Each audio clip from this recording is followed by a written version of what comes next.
So hello guys, मी रसिका, ही जागृती आणि ही आहे निशा.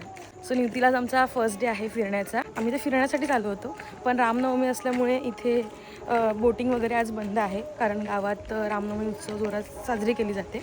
So इथल्या विष्णू मंदिरात आज दशावतार आहे आणि तोही महिला दशावतार आहे. सो बघूयात.